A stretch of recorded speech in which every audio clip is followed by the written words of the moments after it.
Hello दोस्तों, दर्द भरी हिंदी कहानियाँ में आप सबका बहुत बहुत स्वागत है। आगे बढ़ने से पहले यदि आपको यह स्टोरी पसंद आए तो प्लीज़ वीडियो को लाइक करें, शेयर करें और हमारे चैनल को सब्सक्राइब करना ना भूलें। नन्ही गौरैया ने बड़ी कोशिश से अपना घोंसला बनाया था। घास के तिनके फुर्ती से बटोरकर लाती गौरैया को देखकर जया के होठों पर मुस्कान आ गई। हाथ सहज ही अपने पेट पर चला गया। पेट के उभार को सहलाते हुए वह ममता से भर उठी। कुछ ही दिनों में एक नन्हा मेहमान उसके आंगन में किलकारियां मारेगा। तार पर सूख रहे कपड़े बटोर वह कमरे में आ गई। कपड़े रखकर रसोई की तरफ मुड़ी ही थी कि तभी डोरबेल बजी। आज तुम इतनी जल्दी कैसे आ गई? घर में घुसते ही राकेश ने पूछा। आज मन नहीं किया काम पर जाने का, तबीयत कुछ ठीक नहीं है, जया ने जवाब दिया। जया इस आस से राकेश के पास खड़ी रही कि तबीयत खराब होने की बात जानकर वह परेशान हो उठेगा, गले से लगाकर प्यार से उसका हाल पूछेगा। मगर बिना कुछ कहे सुने जब वह हाथ मुंह धोने बाथरूम में चला गया तो बुझी सी जया रसोई की ओर चल पड़ी। शादी के 5 साल बाद जया माँ बनने जा रही थी। उसकी खुशी 7वें आसमान पर थी, मगर राकेश कुछ खास खुश नहीं था। जया अकेले ही डॉक्टर के पास जाती, अपने खाने पीने का ध्यान रखती और अगर कभी राकेश को कुछ कहती तो काम की व्यस्तता का रोना रोकर वह अपनी जिम्मेदारियों से पल्ला झाड़ लेता। वह बड़ी बेसब्री से दिन गिन रही थी। बच्चे के आने से राकेश को शायद कुछ जिम्मेदारी का एहसास हो जाए, शायद उसके अंदर भी नन्ही जान के लिए प्यार उपजे। इसी उम्मीद से वह सब कुछ अपने कंधों पर संभाले बैठी थी। कुछ ही दिनों की तो बात है, बच्चे के आ जाने से सब ठीक हो जाएगा। यही सोचकर उसने काम पर जाना नहीं छोड़ा। ज़रूरत भी नहीं थी, क्योंकि उसकी और राकेश की कमाई से घर मज़े से चल रहा था। पार्लर की मालकिन जया के हुनर की कायल थी। एक तरह से जया के हाथों का ही कमाल था। जो ग्राहकों की संख्या में बढ़ोतरी हुई थी, जया के इस नाजुक वक्त में सैलून की मालकिन और बाकी लड़कियां उसे पूरा सहयोग देती। उसका जब कभी जी मचलता या तबीयत खराब लगती तो वह काम से छुट्टी ले लेती। एक प्राइवेट कंपनी में मैनेजर राकेश स्वभाव से रूखा था। उसके अधीन 2-4 लोग काम करते थे। उसके ऑफिस में एक पोस्ट खाली थी जिसके लिए विज्ञापन दिया था। कंपनी में ग्राहक सेवा के लिए योग्यता के साथ साथ किसी मिलनसार और आकर्षक व्यक्तित्व की ज़रूरत थी। एक दिन तीखे नए नक्शों वाली उषा नौकरी के आवेदन के लिए आई।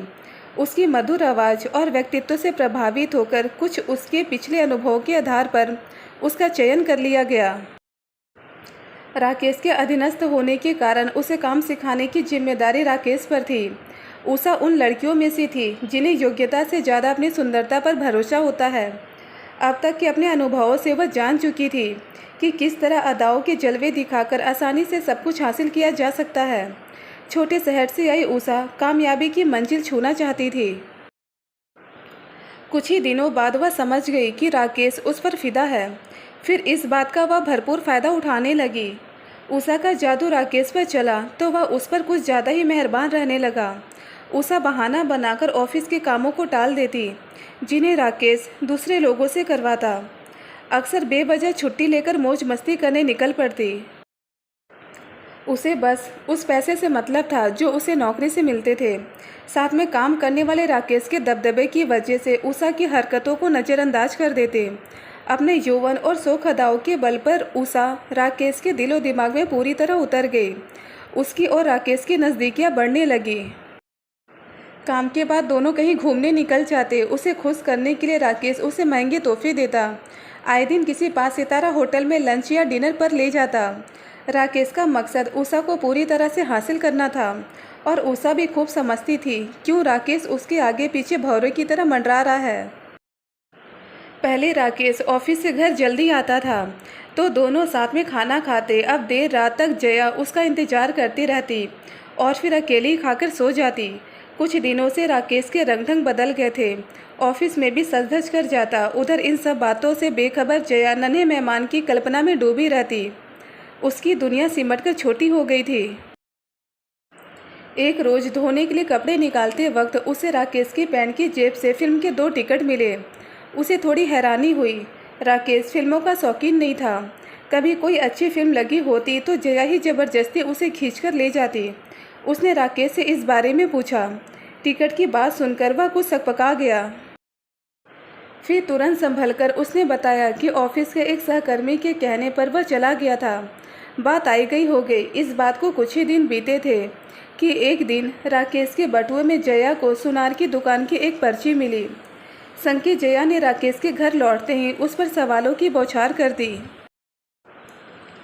उषा को जन्मदिन में देने के लिए राकेश ने एक गोल्ड रिंग बुक करवाई थी, लेकिन किसी शातिर अपराधी की तरह राकेश उस दिन सफ़ेद झूठ बोल गया। अपने होने वाले बच्चे का वास्ता देकर उसने जया को यकीन दिला दिया कि उसके दोस्त ने अपनी पत्नी को सरप्राइज़ देने के लिए पर्ची उसके पास रखवाई है। इस घटना के बाद से राकेश को सतर्क रहने लगा। अपनी जेब में कोई सबूत नहीं छोड़ता था। जया की डिलीवरी का समय नज़दीक था। राकेश ने उसके जाने का इंतज़ाम कर दिया। जया अपनी माँ के घर चली आई। अपने मायके पहुँचने के कुछ दिन बाद ही जया ने एक बेटे को जन्म दिया। उसकी खुशी का ठिकाना नहीं था। उसके दिन रात नन्हे मोनू के साथ बीतने लगे।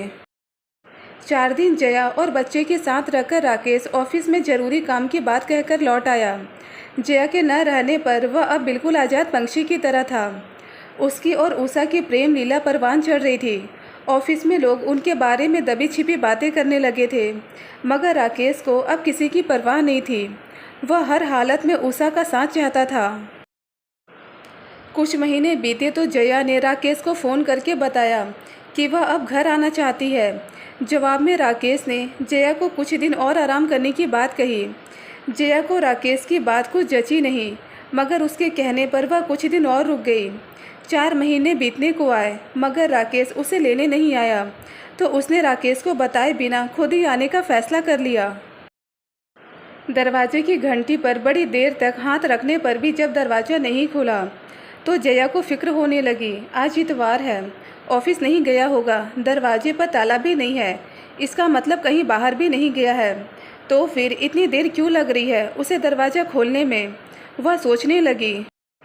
कंधे पर बैग उठाया और एक हाथ से बच्चे को गोद में संभाले वह अनमनी से खड़ी थी कि खटाक से दरवाज़ा खुला।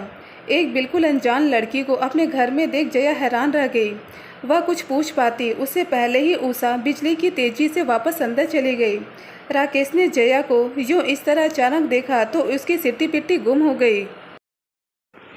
उसके माथे पर पसीना आ गया। उसका घबराया चेहरा और घर में एक पराई औरत को अपनी गैर मौजूदगी में देख जया का माथा ठनका। गुस्से में जया की त्योरियाँ चढ़ गई। पूछा, कौन है यह और यहाँ क्या कर रही है तुम्हारे साथ? राकेश अपने सातिर दिमाग के घोड़े दौड़ाने लगा। उषा उसके माथत काम करती है। यह बताने के साथ ही उसने जया को एक झूठी कहानी सुना डाली कि किस तरह उषा इस शहर में नहीं आई है। रहने की कोई ढंग की जगह न मिलने की वजह से वह उसकी मदद इंसानियत के नाते कर रहा है। तो तुमने जब मुझे फ़ोन पर क्यों नहीं बताया? तुमने मुझसे पूछना भी ज़रूरी नहीं समझा कि हमारे साथ कोई रह सकता है या नहीं? यह आज ही तो आई है और मैं तुम्हें बताने ही वाला था कि तुमने आकर मुझे चौंका दिया। और देखो ना, मुझे तुम्हारी और मुन्ने की कितनी याद आ रही थी। राकेश ने उसकी गोद से लेकर मोनू को सीने से लगा लिया। जया का शक अभी भी दूर नहीं हुआ कि तभी उषा बेहद मासूम चेहरा बनाकर उसके पास आई। मुझे माफ़ कर दीजिए, मेरी वजह से आप लोगों को तकलीफ़ हो रही है। वैसे इसमें इनकी कोई गलती नहीं है। मेरी मजबूरी देखकर इन्होंने मुझे यहाँ रहने को कहा। मैं आज ही किसी होटल में चली जाती हूँ। इस शहर में बहुत से वुमन हॉस्टल भी तो हैं, तुमने वहाँ पता क्यों नहीं किया? जया बोली। जी है तो सही, लेकिन सब जगह किसी जान पहचान वाले की गारंटी चाहिए, और यहाँ मैं किसी को नहीं जानती। राकेश और उषा अपनी मकारी से जया को शीशे में उतारने में कामयाब हो गए। जया उन दोनों की तरह चालाक नहीं थी। उषा के अकेली औरत होने की बात से उसके दिल में थोड़ी सी हमदर्दी जाग उठी। उनका गेस्ट रूम खाली था तो उसने उषा को कुछ दिन रहने की इजाज़त दे दी। राकेश तो खुशी से खिल उठा। एक ही छत के नीचे पत्नी और प्रेमिका दोनों का साथ उसे मिल रहा था। वह अपने को दुनिया का सबसे खुशनसीब मर्द समझने लगा। जया के आने के बाद राकेश और उषा की प्रेम लीला में थोड़ी रुकावट तो आई, पर दोनों अब होशियारी से मिलते जुलते। कोशिश होती कि ऑफिस से भी अलग अलग समय पे निकले ताकि किसी को शक न हो। जया के सामने दोनों ऐसे पेश आते जैसे उनका रिश्ता सिर्फ ऑफिस तक ही सीमित हो। जया घर की मालकिन थी तो हर काम उसकी मर्जी से होता था। थोड़े ही अंतराल बाद उषा उसकी स्थिति की तुलना खुद से करने लगी थी। उसके तन मन पर राकेश अपना हक जताता था, मगर उसका रिश्ता कानून और समाज की नज़रों में नाजायज़ था। ऑफिस में वह सबके मनोरंजन का साधन थी। सब उसे चुहल भरे लहजे में बात करते। उनकी आंखों में उषा को अपने लिए इज्जत कम और हवस ज़्यादा दिखती थी। समाज में पत्नी का दर्जा क्या होता है, राकेश और जया के साथ रहते हुए उसे इस बात का अंदाज़ा हो गया था। जया की जो जगह उस घर में थी, वह जगह अब उषा लेना चाहती थी। वह सोचने लगी, आखिर कब तक वह रमेश के खेलने की चीज़ बनकर रहेगी। कभी ना कभी तो रमेश इस खिलौने से उब ही जाएगा। उषा को अब अपने भविष्य की चिंता होने लगी। रमेश के पास ओहदा और पैसा दोनों थे। उसके साथ रहकर उषा को अपना भविष्य सुनहरा लग रहा था। उसने अब अपना दांव फेंकना शुरू किया। वह रमेश पर जया को तलाक देने का दबाव डालने लगा। सातिर दिमाग रमेश को घर वाली और बाहर वाली दोनों का सुख मिल रहा था। वह शादी के पछड़े में नहीं पड़ना चाहता था। उसने उषा को कई तरीकों से समझाने की कोशिश की तो वह जिद पर अड़ गई। उसे रमेश के सामने शर्त रख दी कि या तो वह जया को तलाक देकर उससे शादी करे या फिर वह सदा के लिए उससे अपना रिश्ता तोड़ देगी। कंटीली चितवन और मदमस्त हुस्न की मालकिन उषा को रमेश कतई नहीं छोड़ना चाहता था। उसने उषा से कुछ दिन की मोहलत मांगी। एक रात जया की नींद अचानक खुली तो उसने पाया रमेश बिस्तर से नदारद है। जया को बातचीत की आवाज़ें सुनाई दी तो वह कमरे से बाहर आई। आवाज़ें उषा के कमरे से आ रही थी। दरवाज़ा पूरी तरह बंद नहीं था। एक झीरी से जया ने अंदर झाँका। बिस्तर पर उषा और रमेश सिर्फ एक चादर लपेटे हम बिस्तर थे। दोनों इतने बेखबर थे कि उन्हें जया के वहाँ होने का भी पता नहीं चला। उस दृश्य ने जया को जड़ कर दिया। उसकी हिम्मत नहीं हुई कुछ देर और वहाँ रुकने की। जैसे गई थी वैसे उल्टे पाँव कमरे में लौट आई। आंखों से लगातार आंसू बहते जा रहे थे। उसकी नाक के नीचे ये सब हो रहा था और वह बेखबर रही। वह यकीन नहीं कर पा रही थी कि इतना बड़ा विश्वासघात किया दोनों ने उसके साथ। जया के दिल में नफरत का ज्वार भाटा उछाल मार रहा था। उसके आंसू पोंछने वाला वहाँ कोई नहीं था। दिमाग में बहुत से विचार कुलबुलाने लगे। अगर अभी कमरे में जाकर दोनों को जलील करे तो उसका मन शांत हो और फिर वह हमेशा के लिए यह घर छोड़कर चली जाए। फिर उसे ख्याल आया कि वह क्यों अपना घर छोड़कर जाए। जहाँ से जाएगी तो उषा जिसने उसके सुहाग पर डाका डाला। अपने सोते हुए बच्चे पर नज़र डाल जया ने खुद को किसी तरह संयत किया और फिर एक फ़ैसला ले लिया। जया को नींद में बेखबर समझ बड़ी देर बाद रमेश अपने कमरे में लौट आया और चुपचाप बिस्तर पर लेट गया, मानो कुछ हुआ ही नहीं। दूसरी सुबह जब उषा ऑफिस के लिए निकल रही थी तभी जया ने उसका रास्ता रोक लिया। बोली, सुनो उषा, अब तुम यहाँ नहीं रह सकती, इसलिए आज ही अपना सामान उठाकर चली जाओ। जया की आंखों में उसके लिए नफरत के शोले धधक रहे थे। जया, क्या कह रही हो तुम? उषा कहीं नहीं जाएगी। रमेश ने बीच में आते हुए कहा, मैंने बोल दिया है, इसे जाना ही होगा। रमेश की सह पाकर उषा रमेश के साथ खड़ी हो गई तो जया के तन बदन में आग लग गई। एक तो चोरी, ऊपर से सीना चोरी। उषा की ढिठाई देखकर जया से रहा नहीं गया। गुस्से की ज्वाला में उबलती जया ने उषा की बाँह पकड़कर उसे लगभग धकेल दिया। तभी एक जोरदार तमाचा जया के गाल पर पड़ा। वह सन्न रह गई। एक दूसरी औरत के लिए रमेश उस पर हाथ उठा सकता है, वह सोच भी नहीं सकती थी। उसकी आंखें भर आई।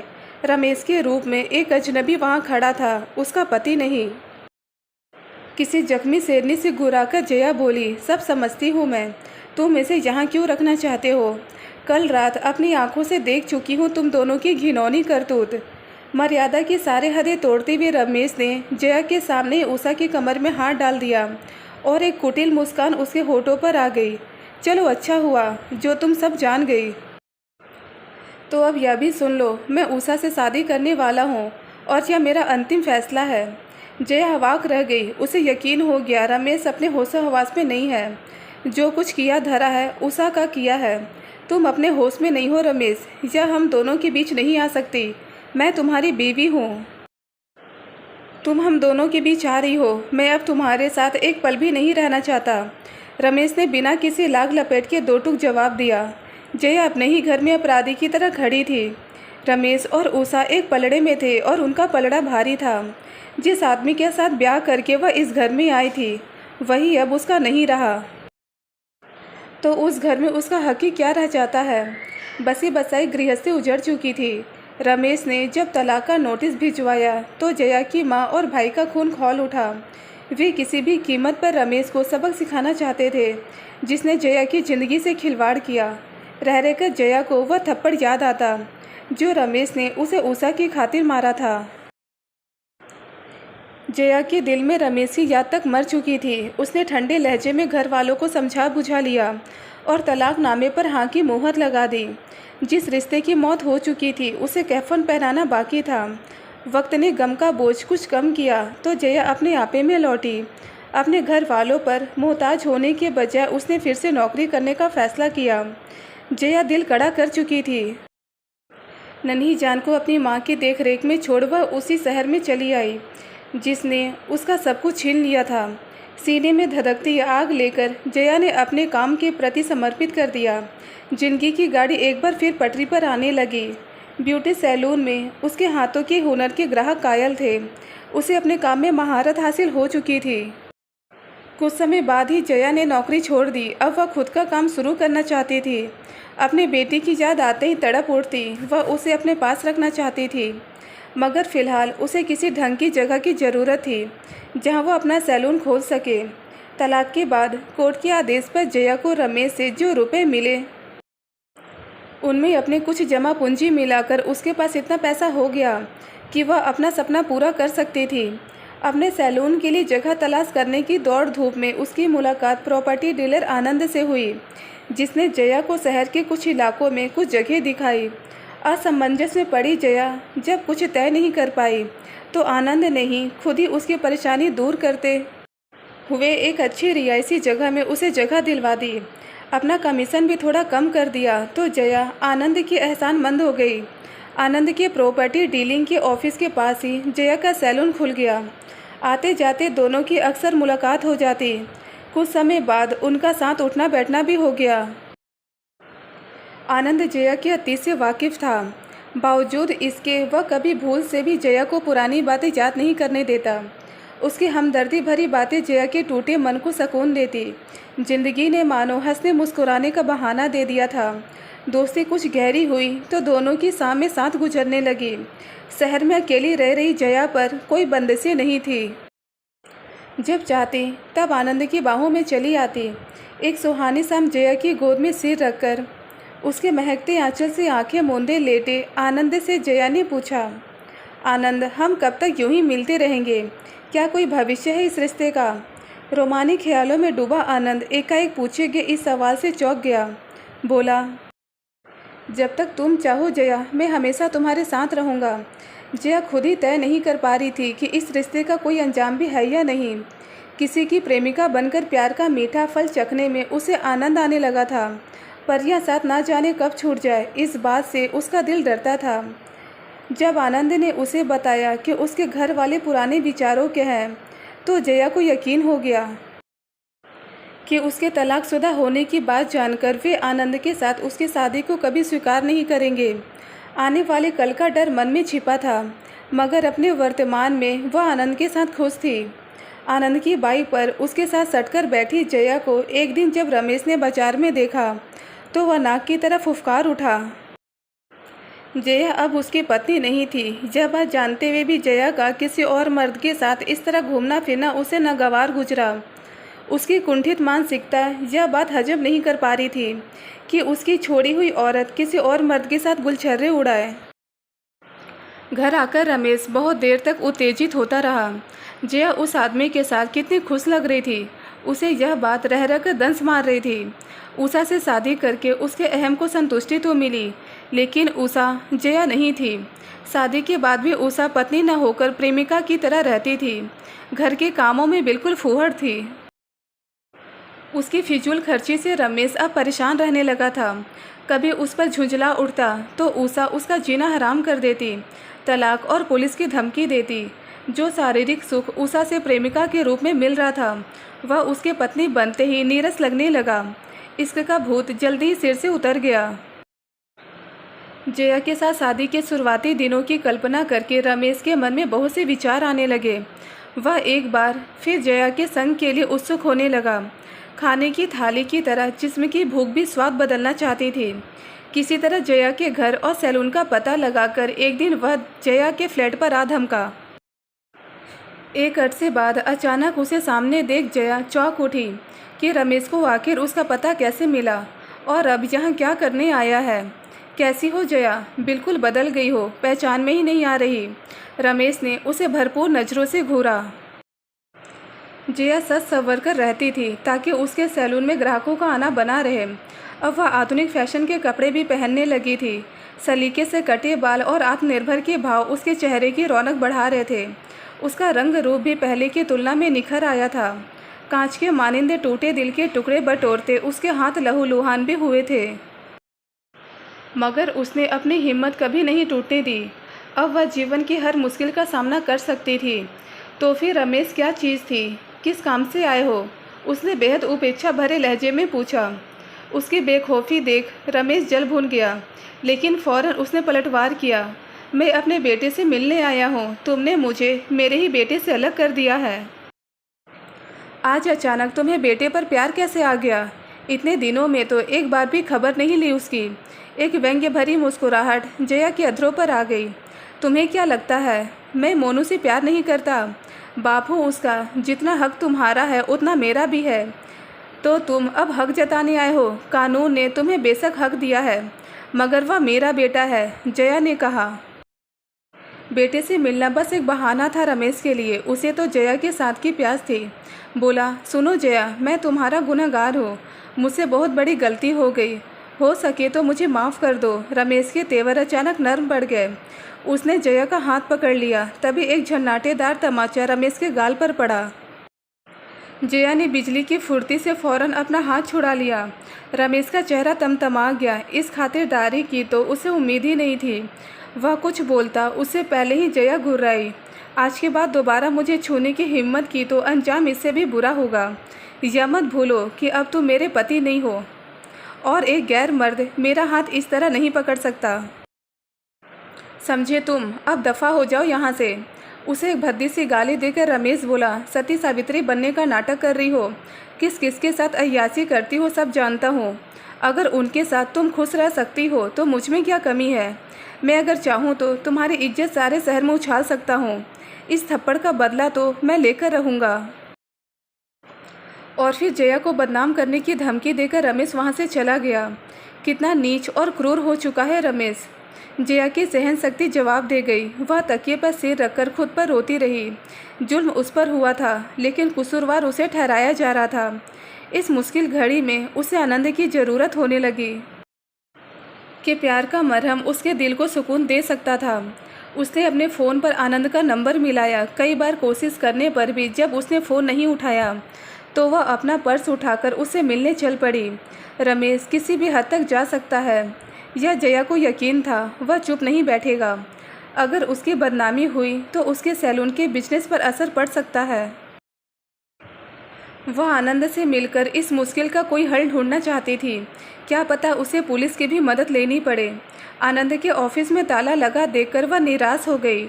आनंद उसके एक बार बुलाने पर दौड़ा चला आता था, फिर आज उसका फ़ोन क्यों नहीं उठा रहा। उसे याद आया जब वह पहली बार आनंद से मिली थी तो उसे अपना विजिटिंग कार्ड दिया था। उसने पर्स टटोला, कार्ड मिल गया। ऑफिस और घर का पता उसमें मौजूद था। उसने पास से गुजरते ऑटो को हाथ देकर रोका और पता बताया। धड़कते दिल से जया ने फ्लैट की घंटी बजाई। एक आदमी ने दरवाज़ा खोला। जया ने उसे आनंद के बारे में पूछा तो वह अंदर चला गया। थोड़ी देर बाद एक औरत बाहर आई। बोली, जी कहिए, किससे मिलना है? लगभग उसकी ही उम्र की दिखने वाली उस औरत ने जया से पूछा। मैं आनंद से मिलने आई हूँ, क्या यह उनका घर है? पूछते हुए उसे थोड़ा अटपटा लगा कि पता नहीं यह सही पता है भी या नहीं। मैं आनंद की पत्नी हूँ। क्या काम है आपको? आप अंदर आ जाइए। आनंद की पत्नी विनम्रता से बोली। जया ने उस औरत को करीब से देखा। वह सुंदर और मासूम थी। मांग में सिंदूर दमक रहा था और चेहरे पर एक पत्नी का विश्वास। कुछ रुककर अपनी लड़खड़ाती जबान पर काबू पाकर जया बोली, कोई ख़ास बात नहीं थी, मुझे एक मकान किराए पर चाहिए था। उसी सिलसिले में बात करनी थी, मगर आपने अपना नाम तो बताया नहीं। मैं अपने पति को कैसे आपका संदेश दूंगी? वे खुद समझ जाएंगे। और जया पलटकर तेज कदमों से मकान की सीढ़ियां उतरकर सड़क पर आ गई। अजीब मजाक किया था कुदरत ने उसके साथ। उसने शुक्र मनाया कि उसकी आंखें समय रहते खुल गई। आनंद ने भी वही दोहराया था जो रमेश ने उसके साथ किया था। एक बार फिर से वह ठगी गई थी, मगर इस बार वह मजबूती से अपने पैरों पर खड़ी थी। जिस जगह पर कभी उषा खड़ी थी, उसी जगह उसने आज खुद को पाया। क्या फ़र्क था भला उसमें और उषा में? जया ने सोचा, नहीं, बहुत फ़र्क है। उसका ज़मीर अभी मरा नहीं। वह इतनी खुदगर्ज नहीं हो सकती कि किसी का बसेरा उजाड़े। जो गलती उससे हो गई है, उसे अब वह दोहराएगी नहीं। उसने तय कर लिया, अब वह किसी को अपने दिल से खेलने नहीं देगी। बस अब और नहीं।